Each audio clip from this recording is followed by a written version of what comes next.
నమస్తే మిత్రులారా, నేను జర్నలిస్ట్ రమేష్ని. తెలంగాణ కోసం కొట్లాడే పాపం అయిపోయింది. తెలంగాణ కోసం నిలబడుడే పాపం అయిపోయింది. తెలంగాణ ప్రజల సమస్యల తరపున గొంతెత్తుడే పాపం అయిపోయింది. ఈరోజు మంత్రులు, ముఖ్యమంత్రి వారి యొక్క విధులను మరిచి, వారి బాధ్యతలను మరిచి, వారు ఇచ్చిన గ్యారెంటీలు మరిచి, హామీలు మరిచి ప్రజల్లోకి వెళ్ళి వాటిని బయట తీసే కార్యక్రమాలు చేస్తున్నాం. అదేవిధంగా వీళ్ళు ఈ మధ్యలో వచ్చిన కథనాల పరంగా 70 ఏళ్ళు వచ్చినా కూడా కొందరు ప్రేమాయణం ఆగట్లేదని, కొందరు మంత్రులపైన, ముఖ్యమంత్రి పైన ఓ రాత్రి ముఖ్యమంత్రి బండి మీద ఒక అమ్మాయిని వేసుకొని తిరుగుతున్నాడని, ఇలాంటి నానా రకాలుగా వార్తలు వచ్చిన వాటిపైన మనం ప్రతిదీ తిప్పికొట్టే ప్రయత్నాలు చేసినాం. ప్రతిదీ తిప్పికొట్టే ప్రయత్నాలు చేసినాం. మీరు పరిపాలన మర్చిపోతున్నారు, జల్సాలకు మరిగిర్రు అని వీడియోలు తీస్తే ఈరోజు ప్రతి ఒక్క యూట్యూబ్ ఛానల్ పైన, ఈ రాష్ట్రంలో ఉన్న కాంగ్రెస్ ప్రభుత్వానికి అగెనిస్ట్గా ఉన్న ఛానల్స్ పైన ఉక్కుపాదం మోపుతూ ఉన్నారు. దానిపైన సిట్ కమిషన్ వేశారు. సిట్ కమిషన్ వేసి అసలు ఈ ప్రేమలేలు బయటికి ఎట్లా పోయినాయి, ఈ అసలు షాడో సీఎం గురించి బయటికి ఎట్లా పోయింది అనుకుంటూ మన సిపి సజ్జనార్ గారు సిట్ కమిషన్ వేశాడు నిన్న కూర్చొని. అయితే నేనేమంటున్నా, తెలంగాణ రాష్ట్రం యూరియాను దోచుకెళ్ళిర్రు, మరి అలాంటి వాళ్ళ గురించి ఎందుకు మాట్లాడలేదు సిపి గారు?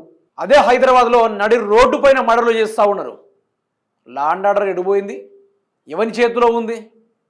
సరే, వీళ్ళ సిట్ కమిషన్ ఏంది, వీళ్ళ నొప్పి ఏందో, వీళ్ళ బాధ ఏందో ఒక్కసారి చూద్దాం. ఇక సిట్ విచారణ దేనిపై?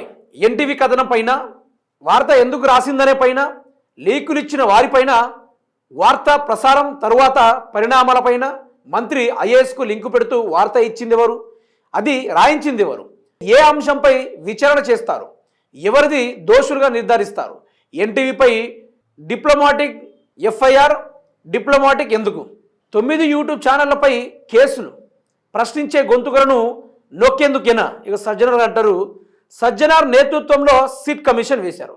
8 మంది అధికారులతో ఏర్పాటు, ఉత్తర్వులు జారీ చేసిన డీజీపీ శివధర్ రెడ్డి గారు ఉత్తర్వులు జారీ చేశారట.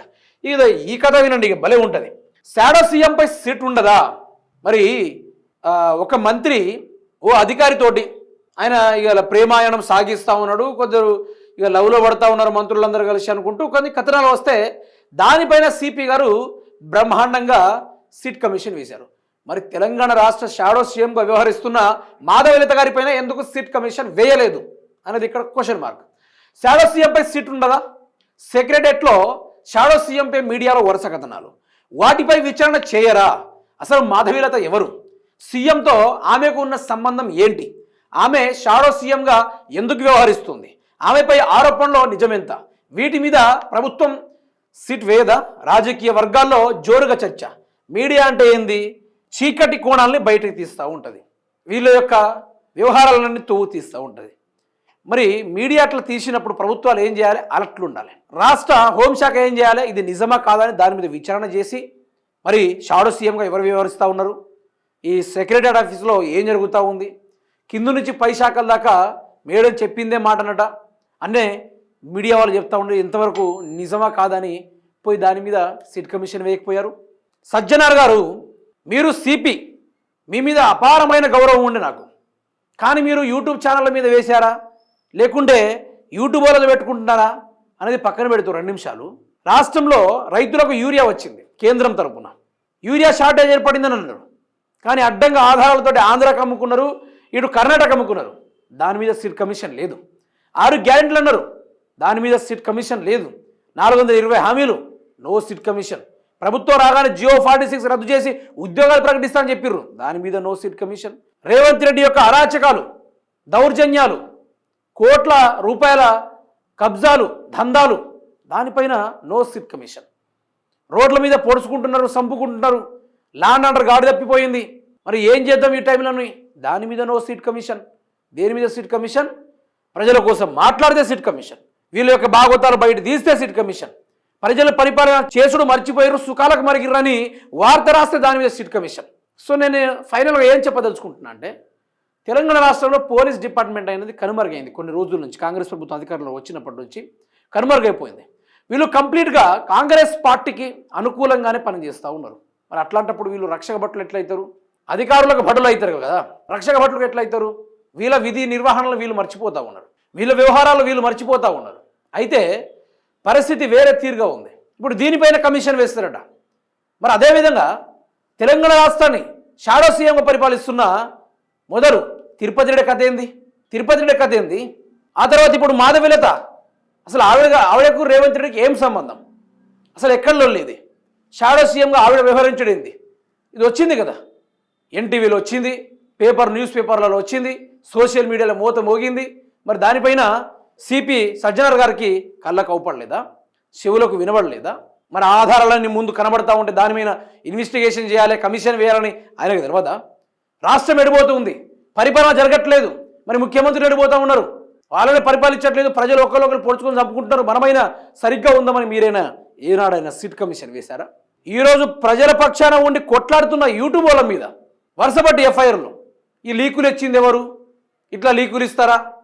పోలీసు వాళ్ళు మీరేం చేస్తున్నారు?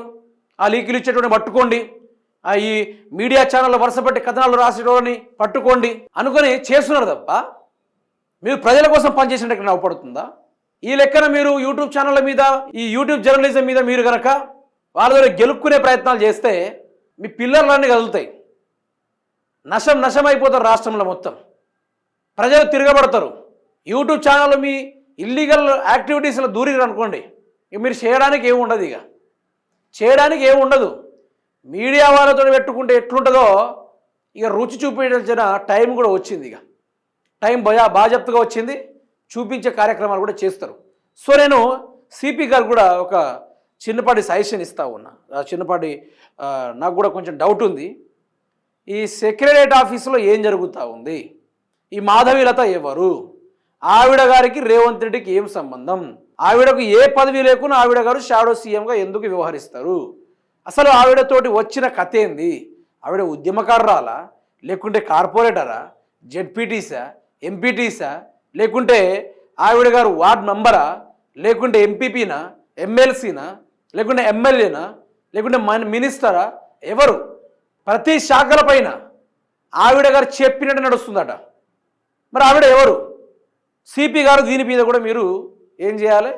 సిట్ కమిషన్ వేయాలి. సిట్ కమిషన్ వేసి దీనిపైన కంప్లీట్గా మీరు నిజాలు బయటికి తీయాలి. యూట్యూబ్ ఛానల్ మీద మీరు ఈ యూట్యూబ్ ఛానల్ రాజకీయంగా ముందుకు నడుస్తున్నాయి, రాజకీయంగా అతీతంగా పనిచేస్తున్నాయి.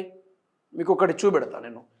ఇదే ముచ్చట V6లో ఉంది చూడండి. మీరు ఇక్కడే ఉన్నారంటే ఫేక్ న్యూస్పై సిట్ సిపి సజ్జనార్ పర్యవేక్షణలో 8 మందితో ఏర్పాటు. మహిళా ఐఏఎస్ మంత్రి ఎపిసోడ్ సహా సీఎం ఫోటోల మార్ఫింగ్పై సర్కారు సీరియస్. ఈ ఘటనల వెనుక రాజకీయ కోణం ఉన్నట్టు అనుమానం. వీటిపై ఇప్పటికే కేసులు నమోదు. నిజాలు నిగ్గు తేల్చేందుకు సిట్ విచారణకు డీజీపీ ఆదేశం. నివేదిక అందగానే చర్యలు తీసుకుంటామని వెల్లడి. నేనేమంటున్నా తెలుసా? ఒకటి, ఈ తెలంగాణ సమాజం వాళ్ళు కూడా వినాలి, తెలంగాణ రాష్ట్ర ప్రజలు కూడా వినాలి. అయితే వీళ్ళు ఏం చేస్తున్నారంటే, ఇప్పుడు సపోజ్ ఒక పాకిస్తానుడు తెలంగాణలో దూరి హైదరాబాద్లో బాంబ్ బ్లాస్టింగ్ ప్లాన్ చేసుకుంటే ఈరోజు పోలీస్ డిపార్ట్మెంట్ వాళ్ళని పట్టుకునే ప్రయత్నాలు చేయదు. ఫస్ట్ దాన్ని అట్లాంటివి చేయదు. ఏం ఫోకస్? తెలంగాణను మొత్తం ఉగ్రవాదులు కానీ లేకుంటే ఎవరైనా కానీ వచ్చి లేపిపడేసిన సంబంధం లేదు. బట్ తెలంగాణ రాష్ట్రంలో ఉన్న యూట్యూబ్ మీడియా ఛానల్స్ మాత్రం ప్రభుత్వం మీద ఎటువంటి వీడియోలు చేయరాదు అనేది వీళ్ళు ఇక్కడ పెట్టారట. అయితే సిపి సజ్జనార్ గారి యొక్క ఆధ్వర్యంలో 8 మందితోటి సిట్ కమిషన్ వేసి విచారణ జరిపారట. ఇది రాజకీయంగా మొత్తం ఆ ప్రభుత్వాన్ని కూల్చే ప్రయత్నాలు చేసిస్తూ ఉన్నారు అనుకుంటూ సిపి సజ్జనార్ 8 మందితో కూర్చొని కీలకంగా చర్చించడం జరిగిందట. ఆ యూట్యూబ్ ఛానల్ మీద అది నిజమా కాదా, ఎట్లా పెడతారు వాళ్ళ మీద సీరియస్ యాక్షన్ తీసుకోండి, బొక్కలు నూకండి, అవసరమైతే ఏదైనా చేయండి అనుకుంటూ పైనుంచి ఆదేశాలు రేవంత్ రెడ్డి నుంచి శివధర్ రెడ్డి నుంచి సిపి గారు ఈ విధమైన ఆదేశాలు నడుస్తూ ఉన్నాయి. ఏనాడైనా గంజాయి బ్యాచ్ పైన ఇట్లా ఫోకస్ పెట్టారా? ఏనాడైనా పాకిస్తాన్ టెర్రరిస్టులు హైదరాబాద్లో వస్తూ ఉంటే వారిపైన ఏమైనా ఈ విధంగా ఫోకస్ పెట్టారా? మన తెలంగాణ రాష్ట్రంలోనే ముంబై ఈగల్ ఫోర్స్ వచ్చి డ్రగ్స్ మాఫియాను పట్టుకుంది. ఆ రోజు మీరేం చేస్తున్నారు? రైతుల్ని పట్టుకుంటున్నారు, యూట్యూబ్ ఛానల్ వాళ్ళని పట్టుకున్నారు. ఆ రోజే పోలీస్ వ్యవస్థ అనేది లేకుండా పోయింది. ఆ రోజే ప్రజలు నమ్మకం కోల్పోయారు ఈ పోలీసు వాళ్ళ మీద. వాళ్ళేమో ఆ తీరుగా వ్యవహరించారు.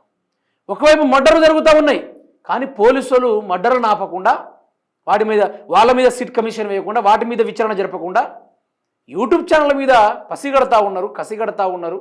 యూట్యూబ్ ఛానల్ యొక్క మెయిన్ ఛానల్ ఓనర్ ఎవరు వాళ్ళ నెంబర్ ట్రేస్ చేసుడు, ఆఫీస్కి రావుడు, ఆఫీస్ ఇది చేసుడు. ఇక రాష్ట్రంలో దొంగతనాలు జరుగుతూ ఉన్నాయి. పోలీసులు వాళ్ళని పట్టుకుంటలేరు. యూరియా విషయంలో రైతులు యూరియా ఎక్కడని అడిగితే పోలీసులు రైతుల్ని కొడుతున్నారు. సో నేను స్టార్టింగ్లోనే అన్నా, పోలీస్ శాఖ అనేది లేదు రాష్ట్రంలో. ఓన్లీ ఫేవరబుల్ రేవంత్ రెడ్డికి ఫేవరబుల్గా నడుస్తున్న కొన్ని వాళ్ళని పోలీసులనలో కాంగ్రెస్ కార్యకర్తలలో ప్రజల ఊహలకి వదిలిస్తూ ఉన్నా. ఈరోజు అంత భయం ఎందుకు వచ్చింది? మరి ఒకవైపు నాకు సంతోషంగా ఉంది. ఎందుకు తెలుసా? రేవంత్ రెడ్డి యొక్క పిల్లర్ని కదిలించినాం కదా యూట్యూబ్ ఛానల్లో ఉండి. నేను కావచ్చు, నా తోటి సోదరులు కావచ్చు, సోదరి మనులు కావచ్చు, షేర్ చేసేసారు తెలంగాణని. తట్టుకోలేక రేవంత్ రెడ్డి సోషల్ మీడియాకు భయపడి దిగిండు అనేది ఒకటి ఓ సంతోషం అనిపిస్తుంది. మరోవైపు బాధ అనిపిస్తుంది.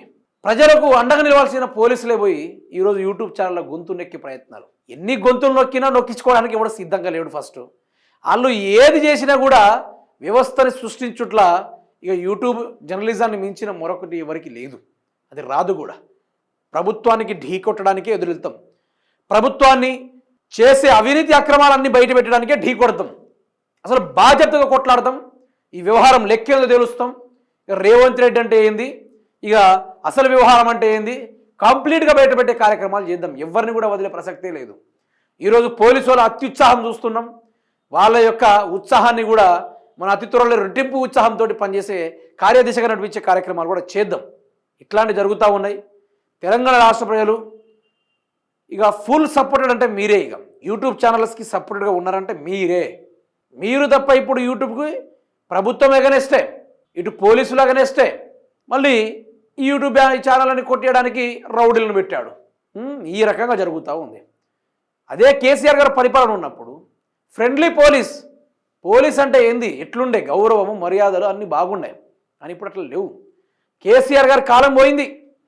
అంత ఒక రామరాజ్యం అని చెప్పుకోవాలి కేసీఆర్ గారి యొక్క పాలన. ఈరోజు రాక్షస పాలన చూస్తూ ఉన్నాం. కేసీఆర్ ఉన్నప్పుడు ఏ ఒక్కరిని ఇబ్బంది పెట్టుకుంటూ చూసుకున్నాడు. కానీ ఇంతగానో అరాచకం జరగలే. ఇంతగానం యూట్యూబ్ ఛానళ్ళ మీద సిట్ కమిషన్ వేశారంటే తెలంగాణ రాష్ట్ర ప్రభుత్వం ఏడకు దిగజారిందో అర్థమైంది. చాలు, ఇక దాని మించింది ఎవరు కూడా వద్దు. భయపడుతుండ్రు రేవంత్ రెడ్డి, ఫుల్గా భయపడ్డాడు. ఒక లెక్కని చెప్పాలంటే మాధవిలత అనే పేరు బయటికి తీయగానే రేవంత్ రెడ్డి గారు భయపడ్డాడు. అసలు ఏంది, నాకు ఇన్ని ఇన్ఫర్మేషన్ ఎట్లా బయటికి పోతున్నాయి, అసలు who is the back sheep, first find out him అనుకుంటూ Revanth Reddy full orders and ఒర్రుడు అన్ని చేసి ఈ సిట్ కమిషన్ వేశాడు అన్నమాట.